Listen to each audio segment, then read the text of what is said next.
Hoy en Mundo Purever estoy particularmente ilusionado porque nos acompaña Javier García Cogorro. Es fundador de Columbus Venture Partners y una de las voces más reconocibles en el ecosistema de Life Sciences hoy en día en España. Ya nos contará un poquito más, pero ha tenido una larga trayectoria en Eli Lilly, donde desarrolló buena parte de su carrera internacional. Y después Javier dio paso al capital riesgo para impulsar compañías biotecnológicas y proyectos de alto valor estratégico.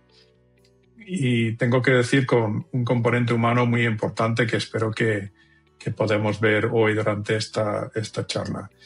Su recorrido combina inversión, desarrollo industrial, visión de ecosistema y una dimensión muy clara de impacto social a través de la Fundación Columbus. Además, está vinculado a iniciativas como Sokai Hub Guipúzcoa en Yumbe, un proyecto concebido para reforzar San Sebastián, que también tiene un vínculo muy bonito con la ciudad de San Sebastián como polo de innovación de ciencias de la vida.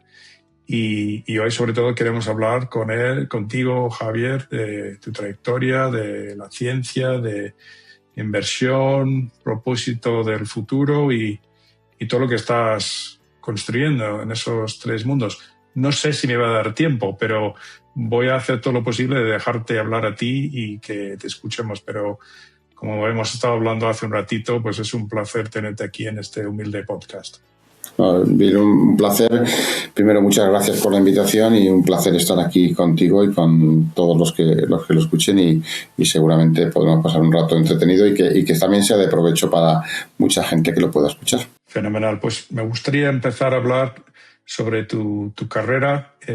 Tuviste una carrera larga en Eli Lilly y cuéntanos un poco sobre el momento que te hizo sentir que había llegado ese momento de construir algo propio. Cuéntanos cómo fue.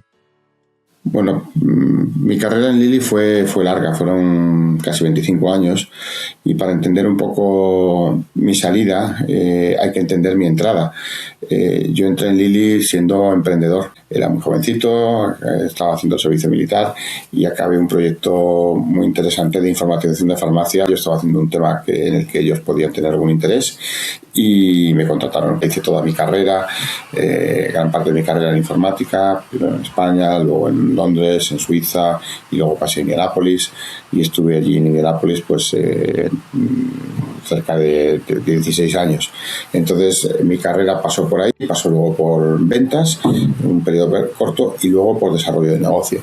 Y desarrollo de negocio fue donde yo entendí lo que me gustaba hacer.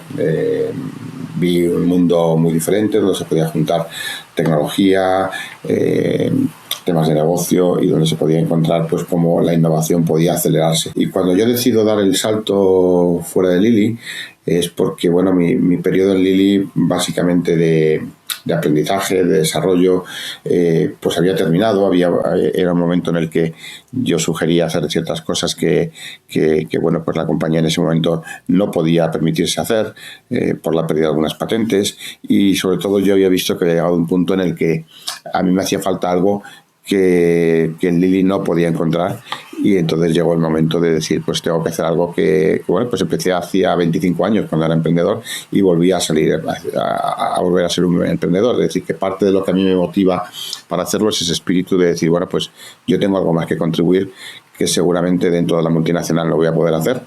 Y Lilly es una compañía fantástica y bueno ahora está muy claro, es la compañía líder mundial de farmacéutica y es una de las grandes compañías donde se puede aprender, pero en mi caso llegó un punto en el que dije hay que hacer algo diferente porque yo creo que tengo que desarrollar todavía cosas que no he sido capaz de hacer. Me arriesgué a utilizar todo ese conocimiento que tenía, pero para mí el punto importante era que yo pensaba que me faltaba algo en mi carrera y que lo siguiente que podía ver después era jubilarme, pero la jubilación no entraba en mis planes y de momento no entra tampoco, pero había que hacer algo diferente y ese encaje con algo diferente era lo que yo buscaba al salir de Lilly. Cuéntanos un poco más de eso. Cuando fundaste Columbus Venture Partners, ¿qué querías hacer de forma diferente a lo que ya existía en el mercado. Estuve un año antes de fundar Columbus Venture Partners haciendo un trabajo más de consultor, más explorando el mercado español de biotecnología,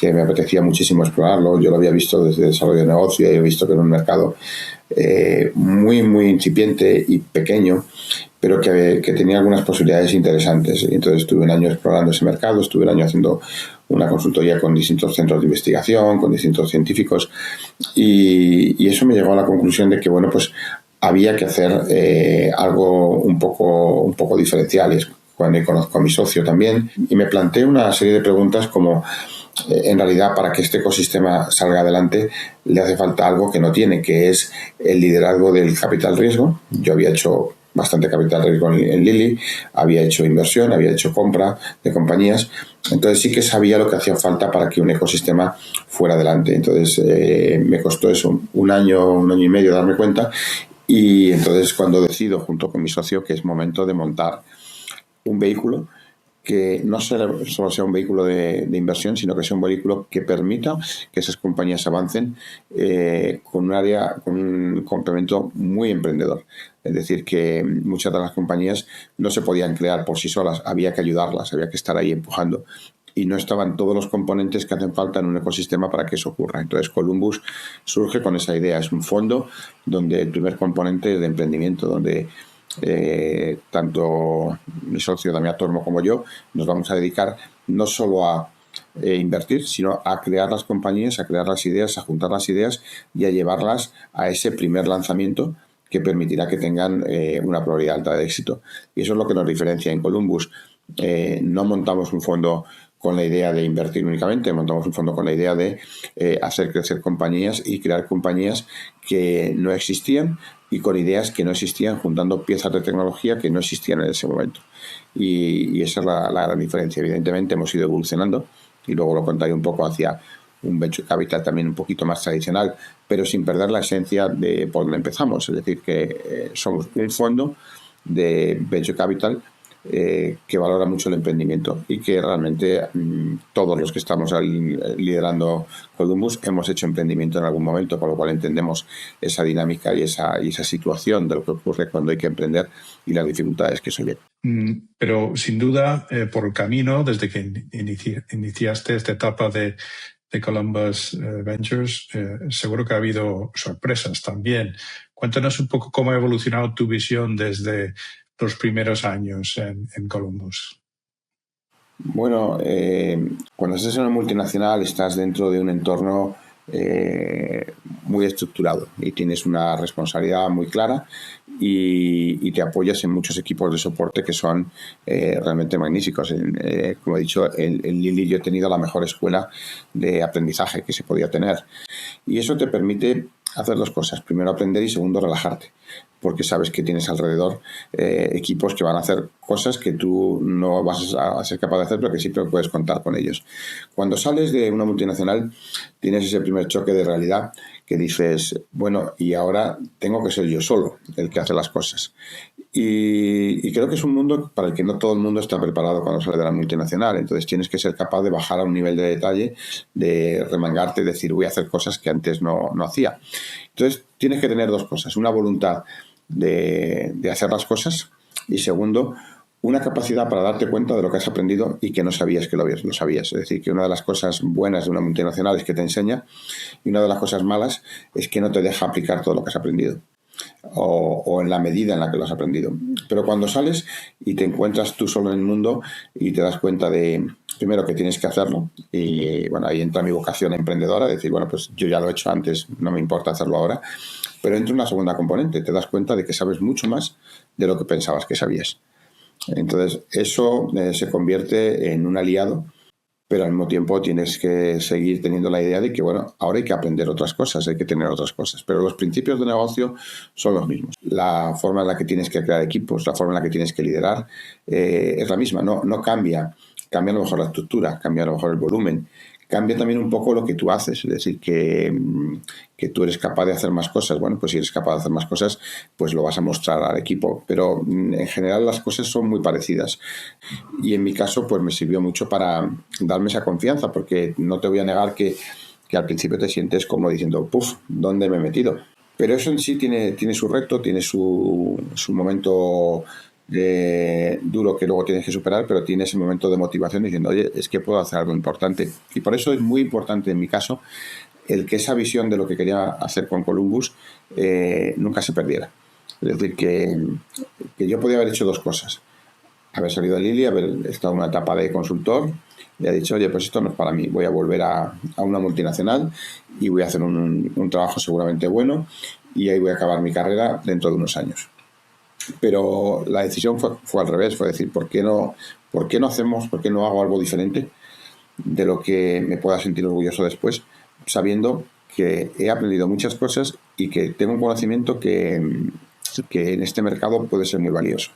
Ahí puede sonar un poco presuntuoso diciendo, bueno, ¿y por qué sabes que es tan valioso? Cuando uno ha vivido en una multinacional a nivel ejecutivo durante muchos años, y yo lo he hecho, ves el mundo distinto, y si eres capaz de absorber esa realidad del mundo y tienes también un poco la humildad de decir, yo no sé todo, pero soy capaz de observar y soy capaz de ver lo que hace falta, pues te colocas en una situación muy privilegiada a la hora de entender un mercado, y sobre todo un mercado como el español, que está muy incipiente, en el que no había casi nada. Y luego también si tú tienes una voluntad de hacer cosas y trabajar a un nivel que no es solamente el de ejecutivo, es decir, aquí no estás solo para tus principios de ejecutivo sirven, pero si tú solo estás aquí para dar órdenes de ejecutivo, ningún proyecto de emprendimiento saldría, porque tú tienes que bajarte al nivel de detalle y tener que hacer cosas, tener que hacer coaching de personas, de muchas personas, y sobre todo a veces hacer cosas que no te corresponderían en teoría con el nivel del que vienes. Pero eso es el espíritu emprendedor, eso es un poco lo que te hace salir adelante. Entonces, cuando juntas todo eso, lo metes en la coctelera, resulta que la salida de la multinacional se convierte en una especie de lanzadera hacia otra cosa. Y bueno, pues ha salido muy bien, pero podía haber salido mal, es decir, yo lo reconozco, pero al final tiene también que ver con tu motivación, con tu forma de ver el mundo, con no renunciar a ello y sobre todo con la idea de que bueno, tienes muy claro lo que quieres hacer, que es construir algo que sea diferencial, que es un poco lo que pienso que hemos hecho con Columbus, y bueno, pues ahora puedo explicar un poquito más en detalle. Y más que presuntuoso que dijiste hace un rato, yo creo que tu historia, que cuando te conocí nos contaste toda tu carrera, y lo que recuerdo yo de tu carrera ha sido un proceso de descubrir capacidades tuyas que no conocías, ese concepto que acabas de comunicar de no saber lo que sabemos, ¿no? Y sin duda en este cambio que has hecho, has demostrado saber mucho de identificar inversiones muy interesantes en el mundo de Life Sciences, y me gustaría que nos contaras un poco que cuando analizas una compañía, ¿qué es lo que te hace pensar que hay algo verdaderamente sólido y especial para poder invertir en una empresa? Lo primero que me fijo es sin duda el equipo, con quién estoy hablando. Y lo que me gusta de esa primera conversación es que me cuente una historia. Y que me cuente una historia que la persona se la crea. Y no es científica la historia, es una historia más de ¿y por qué esto es importante? Y lo que quiero aprender de esa conversación es, primero, que la persona tiene un nivel de interlocución y de empatía importante. Luego abundo más en otros temas del equipo, pero lo primero es esa interlocución, esa empatía tiene que ser interesante, tiene que ser atrayente.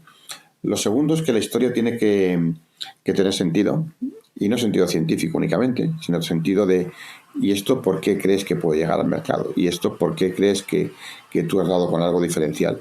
¿Y esto por qué crees que va a tener éxito? Y has identificado las cosas que pueden ir mal, o las cosas, porque todo el mundo te cuenta lo bueno que son las cosas y dice, bueno, eso ya lo sé, me interesa saber por qué puede ir esto mal y si lo has pensado y si has sido capaz de tener la humildad de decir, oye, que esto hay una probabilidad baja de que esto funcione. Entonces, para mí eso es lo importante de esa primera conversación. Y no hay una ciencia para ello. Es un poco lo que los americanos llaman gut feeling. ¿Cómo te deja esa conversación? ¿Cómo te deja esa primera interacción? Entonces, eso es lo primero que yo hago. Y es quizá lo que soy más valioso, ¿sabes? Sinceramente. O sea, yo puedo hacer un due diligence científico, seguramente no. Los he hecho, he participado en muchos. Pero sí una cosa que a mucha gente no sabe, que es yo puedo hacer preguntas que otros no saben hacer. Y esa es la parte que a mí me diferencia con respecto a otros inversores. Entonces, tú tienes que ser capaz de hacer preguntas y a lo mejor te engañan las respuestas, pero luego ya tengo gente que puede validar que la respuesta es adecuada o no. Pero en este mundo, hacer preguntas es clave y guiarte un poco al principio por tu instinto está muy bien, para bien o para mal. Mira, nosotros hicimos un ejercicio en los primeros 3 fondos muy interesante, porque a mí me preocupaba una cosa. Lo que pasa nosotros recibimos ahora todavía más, pero los primeros 3 fondos recibíamos, pues por cada inversión que hacíamos podíamos recibir 40 o 50 opciones de inversión, ¿vale? Y me preocupaba una cosa, es cuál es la situación pasados los años en las que veamos que hemos dicho no a cosas interesantes. Entonces hicimos un análisis 2 veces retrospectivo, es decir, vamos a ver todo lo que hemos dicho que no, a ver si hemos perdido alguna joya que era importante. Y la respuesta fue que no. O sea, no había nada que hubiéramos perdido que hubiera pasado por nuestra puerta. Y eso nos dejó bastante tranquilos de que por lo menos nuestro proceso tenía los suficientes controles y filtros como para que no se nos escaparan muchas cosas. Evidentemente se escapan. O sea, nadie es perfecto en esto, pero lo difícil es decir que sí algo, pero sabiendo que tienes que apostar por ello. Y muchas veces has dicho que no a cosas que a lo mejor son importantes. Y a mí me preocupaba eso al principio, sobre todo porque el equipo no tenía esa experiencia, no tenía el track record de haber hecho cosas y teníamos que ser capaces de entender que nuestros procesos realmente controlaban esa parte. Como se dice, o sea que tenemos una oportunidad para tener una primera impresión, ¿no? Y se ve que esa capacidad de relato, ¿no? Que muchas veces hoy en día se desprecia bastante, esa idea del relato y de lo que hacemos de marketing, es decir, cómo nos presentamos, y sobre todo en España, no sé si nos presentamos siempre de la mejor manera. Me pregunto si eso es lo que nos falta en España o otra cosa. ¿Cómo ves hoy en España el mapa europeo de la biotecnología y qué es lo que nos falta para jugar con más ambición? ¿Es explicar mejor lo buenos que somos? O seguro que me vas a decir que no, porque en general una de las características de España es una humildad que nos hace bastante potentes. Pero cuéntame, ¿qué falta para jugar con más fuerza? Y eso abunda un poco en la historia que a mí me pasa en España, que mucha gente no sabe lo complejo que es esto y entonces evita conversaciones que son importantes pero que hay que tener cuanto antes.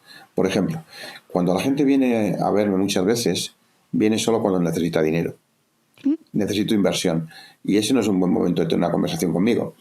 Porque en ese momento tú te vas a poner en modo voy a invertir, pero necesito saber esto, pero hay muy poca interacción camino a que la empresa o la persona aprenda o que la empresa o que canalice ese feedback hacia algo positivo. Entonces yo se lo digo mucho a la gente y en España concretamente, no toda conversación es una conversación de inversión. De hecho, casi todas las conversaciones no deben ser una conversación de inversión.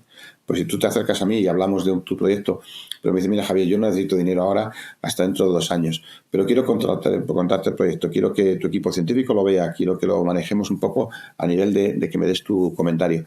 Es una conversación súper rica porque esta persona va a aprender cosas que luego cuando llegue el momento de financiar vas a ver y yo le voy a poder decir, oye, fíjate que esto tienes un problema aquí, has pensado en esto, mira este problema, mira esta oportunidad, mira este mercado. Y eso no pasa. Y en España la gente suele venir a verte cuando necesita dinero y es un problema porque piensa que el resto del tiempo te está molestando. Y es al contrario. O sea, cuando te molesta es cuando tú tienes que hacer un esfuerzo de inversión, pero no están preparados. Porque una vez que ya pasas el filtro de inversión y has dicho que no, es muy difícil volver a invertir en una empresa que has dicho que no, porque tienes otras muchas oportunidades en la mesa. Entonces, lo que quiero transmitir muchas veces a los emprendedores es mucho más sencillo tener una conversación fuera del entorno de inversión que en el entorno de inversión. Pero ten la conversación normal de inversión solo cuando estés preparado, pero ten la otra mucho antes, porque vas a crear una relación, porque vas a crear una conversación y porque a mí me va a permitir conocer un poco más a la persona que está detrás del proyecto. Escuchándote hablar de este proceso de selección de oportunidades de inversión, realmente me parece más como casi un proceso de selección, ¿no? Cuando entrevistamos personas que vamos a contratar, o sea, porque al final estás invirtiendo en emprendedores, en personas. También inviertes en ciencia y también lo que he aprendido leyendo de tu historia, aquí hay una parte importante de escalar, ¿no? De crear capacidad industrial. ¿Por qué es tan importante construir toda la cadena y no solo la compañía? Una de las primeras cosas que nos planteamos, y fue un reto también con nuestro comité de inversión, porque en ese momento no se entendía, que nosotros hicimos una visión a ¿y qué va a pasar en el mundo en los próximos 10 años? Y nos dimos cuenta de una cosa. La medicina que venía es una medicina distinta, mucho más basada en biológicos, mucho más basada en partículas, en células, en virus, en partículas que tienen unos componentes físico-químicos muy diferenciales a las síntesis químicas que veníamos viendo en los últimos 30 o 40 años. Y nos dimos cuenta que el gran gap que existía era el conocimiento industrial. Es decir, que lo que diferenciaba, y esto yo lo aprendí en Lilly, también es una de las cosas que yo aprendí de forma muy clara. Entonces, había 3 cosas por las que un proyecto podía fallar. Una era el equipo, que eso era evidente, pero en una multinacional es menos importante porque tú lo puedes absorber. Lo segundo era por temas de propiedad intelectual. Es decir, que la propiedad intelectual no estuviera bien resuelta y tuvieras un problema de freedom to operate en el mercado. Y lo tercero, curiosamente, era por problemas de manufactura. Es decir, que era un tema que yo no sabía y que estaba bastante oculto. Entonces, las empresas podían caer, podían no tener éxito porque la manufactura no era posible, sobre todo en una generación nueva de productos farmacéuticos.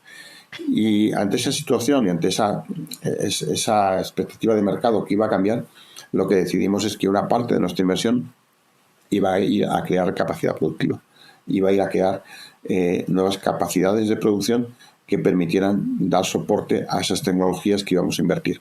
¿Por qué? Porque vimos que el secreto estaba ahí.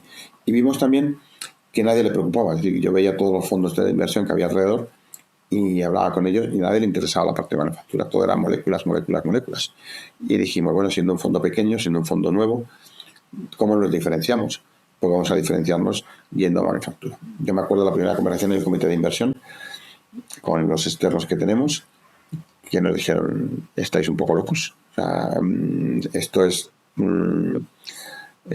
para ligas mayores, esto es para gente con mucho más capital, con mucha más experiencia. Y dijimos, no, el tema es que ahora mismo esto es lo que hay que hacer. Y si no lo hacemos nosotros, no lo va a hacer nadie. Y cuando lleguemos a querer hacerlo, va a ser tan caro y tan difícil de acceder a ello que va a ser imposible. Entonces el comité de inversión nos dio un voto de confianza y nos permitió entrar en las 2 primeras inversiones potentes de manufactura, que han sido un éxito completo. Es decir, que quizá el mayor éxito de desinversión han sido pues lo que hicimos con PTS en Valencia y sobre todo Viralgen en San Sebastián. Y todo eso surge de una conversación muy estratégica, pero al mismo tiempo de riesgo. Es decir, ¿por qué quieres meterte ahí? Bueno, pues porque quiero conocer qué pasa cuando se hacen vectores virales, o quiero conocer qué pasa cuando se hacen nanopartículas, porque cuando desarrolle productos basados en esa tecnología, quiero saber más que nadie de ello. Y eso nos ha diferenciado. Un poco vuelvo a la idea original, es decir, que somos inversores emprendedores. Pero la inversión en industria, la inversión en industrialización tenía un sentido que luego se vio claramente con el COVID, que había un gap en Europa importante, y se está viendo ahora que sigue siendo una tendencia en Europa la reindustrialización europea y sobre todo la vuelta de producción farmacéutica. Lo estamos viendo ahora con la administración Trump, todo el empuje que hay para que mucha de la producción vuelva a Estados Unidos, con lo cual pensamos que hemos encontrado una oportunidad de negocio importante, y a la que ya estamos preparados. Es decir, ya no tenemos ningún miedo a entrar en cualquier tecnología. De hecho, hemos entrado en 3 o 4 inversiones posteriores. Me gustaría que nos contaras un poco de cuándo sentiste que tu trabajo no podía quedarse solo en crear valor empresarial, sino que también tu labor debía traducirse en un impacto directo para pacientes y familias, y sobre todo en ese entorno de enfermedades raras y ultra raras. Cuando empiezo Columbus, el primer reto que se me plantea es qué ocurrirá cuando, porque yo lo había visto en Lilly, qué ocurrirá cuando encontremos tecnología con la que no se pueda ganar dinero, que era uno de los problemas que tiene la industria farmacéutica, es decir, que el volumen importa, es decir, que tú vas a invertir cientos de millones de dólares en un desarrollo, y si al final el valor real de lo que consigues no es capaz de rentabilizar esa inversión, pues claramente no es una buena inversión, porque tienes muchas opciones. Entonces, para mí siempre ha sido un tema de debate interno, decir, bueno, ¿cómo podemos hacer compatible una cosa con la otra? ¿Cómo podemos hacer compatible que haya un beneficio económico con atacar enfermedades que no tienen valor comercial? Y cuando empiezo Columbus, me planteé una cosa que puede ser pues un poco quijotesca, decir, bueno, pues vamos a enfrentarnos a situaciones en las que vamos a ver tecnología en la que no se puede ganar dinero, pero ¿por qué no las canalizamos a través de la fundación? Y hace 9 años, o sea, justo un año después de crear Columbus, creamos la fundación. Y empezamos muy, muy pronto. Fíjate, uno de los proyectos que promovimos y que tuvo mucho éxito fue la instalación de la primera máquina de protonterapia en España, que lo hicimos con Quirón. Bueno, pues cuando arrancamos ese proyecto en el 2017, lo que vimos es que había muchas familias que no podían esperar, porque un centro de protones dura 10 años en construirse, tarda 2 años en construirse. Entonces, el problema es, bueno, ¿qué haces con estos niños durante ese tiempo? Pues lo que hicimos como fundación fue mandar más de 160 familias fuera de España a tratarlos en otros centros, en otros países. Y eso nos dio un poco la idea de decir, bueno, esta idea de filantropía o de tener impacto o de hacer las cosas que hay que hacer puede tomar muchas formas. Entonces, según veamos terapias o veamos situaciones, pues vamos a poder ajustarnos a lo que necesitan estos pacientes. En el caso de protones necesitaban ganar tiempo. Bueno, pues la mejor forma de ganar tiempo es mandarlos a Suiza, Francia, Italia y devolverlos. Cuando llegamos a la terapia génica con las enfermedades ultrararas, lo que hicimos fue pues hacer producciones a un precio más reducido, hacer producciones a un precio de coste que permitiera que estas producciones fueran adelante, porque el cuello de botella de la terapia génica era la producción. Ahora mismo estamos en otra liga diciendo qué podemos hacer para no solo avanzar una enfermedad, sino avanzar 5 o 6 en paralelo, y estamos creando un nuevo modelo de negocio. Entonces vamos evolucionando esa idea del impacto, sin olvidar una cosa fundamental, que es lo que decidimos al principio. No es incompatible tener una organización que quiera ganar dinero para sus accionistas con una organización que encuentre opciones para enfermedades o tratamientos donde no hay interés comercial. Entonces nuestra obsesión es hacer eso compatible, y lo hacemos compatible pues según vamos viendo la necesidad, vamos entrando y creando un modelo de negocio diferente.